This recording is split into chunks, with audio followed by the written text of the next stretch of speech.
Hey, how's it going? This is Eno. Went to the range today, got a chance to shoot a couple guns, mostly Glocks, but took the HK45 out too. Got some trigger time behind that, gotten it out twice now, got about 100 rounds total, did about 50 today. So I'm going to whip that out here in a second, just to kind of go over that real quick. It's starting to break in, I'm getting used to it, but it's proven to be a really great gun. I'm loving it. Even more now that I'm really getting some rounds through it and some trigger time with it.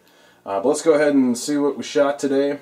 Unfortunately, I wasn't able to do any video at the range today. The range was pretty busy, it's weekend, so wasn't able to set anything up there. Wish I could have, but it's just a little bit too many people there, so we're just going to have to kind of go over kind of an after-action report, I guess. I didn't check these since I was at the range, so I'm just going to go ahead and double check everything here. First one shot was the Glock 19. I put about, well over 100 rounds through that today. Another one I shot was my my Glock 22, 40 caliber.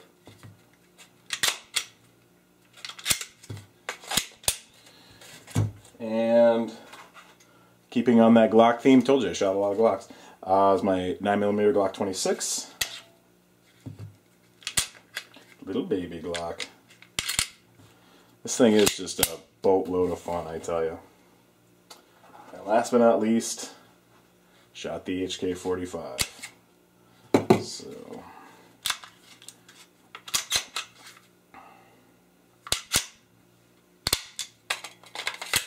there we go. So everything's all safety checked now. Normally I do that before I start a video, but I just didn't. So put about, I'd say about 120 rounds through the 22, the 40 caliber Glock 22. Put a little over 100 through the 19. Probably put somewhere in the neighborhood of about 50 through the 26, and put 50 exactly through one box through the HK45. All in all, you know, I'm still a big fan of the 22. I mean, it's such a sweet shooter. That 40 caliber bullet, you know, somewhere between the 9 and the 45 is just such a sweet shooting bullet. The recoil is just has a very different characteristic to it than either a 9mm or a 45, if we're just talking about recoil. Obviously 9mm doesn't have much of a recoil. 45's got a little bit of an oomph to it, but 40's got a little bit too, but it's not too bad. It's a little bit different type of recoil, and it doesn't bother me. I kind of like it. I actually think the 40 cal, the Glock 22, I actually personally think it shoots, for me, I think it shoots better than the 19, but that's just me. Shot the Glock 19, loved the Glock 19 too. Did, unfortunately, experience a stovepipe. Today is the second stovepipe I've had on this gun. I've put well in excess of, I think we're probably approaching, I think we're probably approaching 1,000 rounds on this thing. It's definitely, I don't keep track of all the rounds I shoot through this thing, but I definitely got over 500. Probably still in the hundreds, but I got to be approaching 1,000 pretty soon, if not in the next 100 or 200 rounds.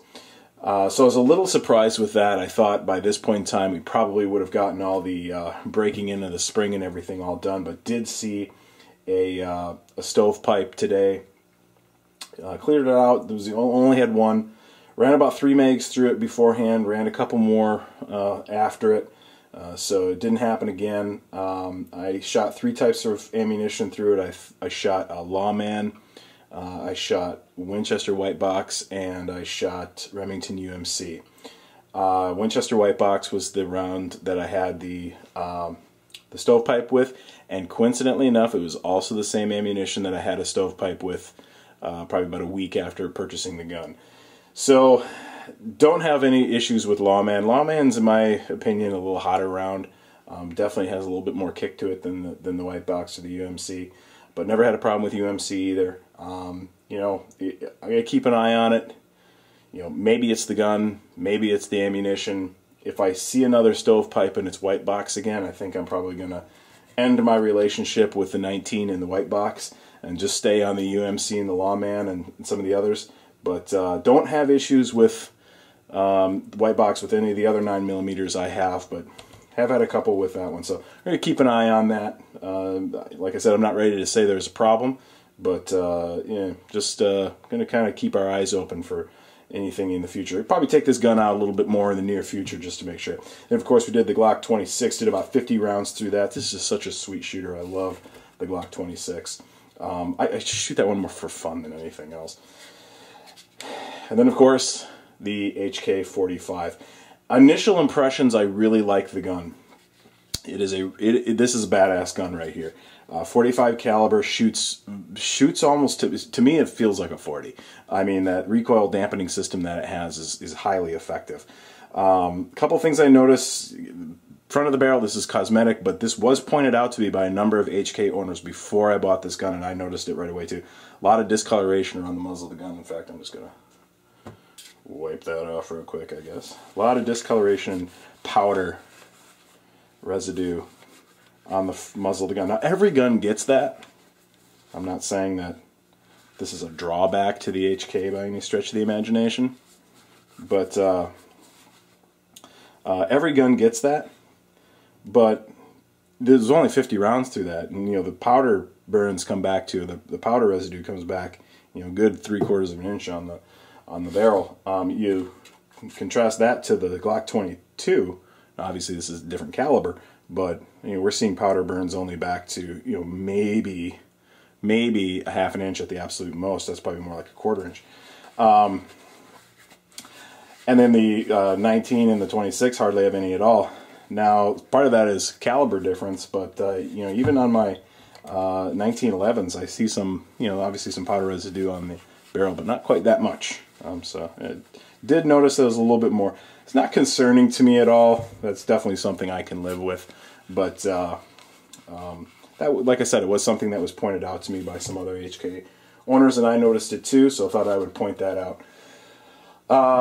The only other thing that I've noticed with this gun is this backstrap, which is a replaceable backstrap, does have, hear that? Movement to it. It's not a lot, but it's a little bit. I noticed that something when I grip the gun, if I hold it tight, you can hear it. It will just kind of little bit of movement there. So I might fidget around with that, see if I can't stabilize that a little bit. I'm not 100% sure I want to stay with this backstrap. This is the smaller of the two backstraps that come with the gun. I might bump that up. I'm not exactly sure yet. I got to get some more rounds through. I got to get some more feel to it. Probably shoot at least another 100 with this, and then maybe switch over to the bigger one and shoot, you know, maybe another 100 with that. So we'll see where we're at, but definitely something I'm going to keep my eye on there too. So that's pretty much it. After action report on the HK Glock shooting day. A couple other things I got going on. Just got finished reading a few really good books. I know some people, you know, talk about some other things. Some people, you know, cook some food or whatever. You know, I read a lot of books, all sorts of different stuff. So here's a couple of the ones I've been reading lately. Just got finished with this one, Surgical Speed Shooting by Andy Stanford. A friend actually loaned this to me. Just got finished reading that.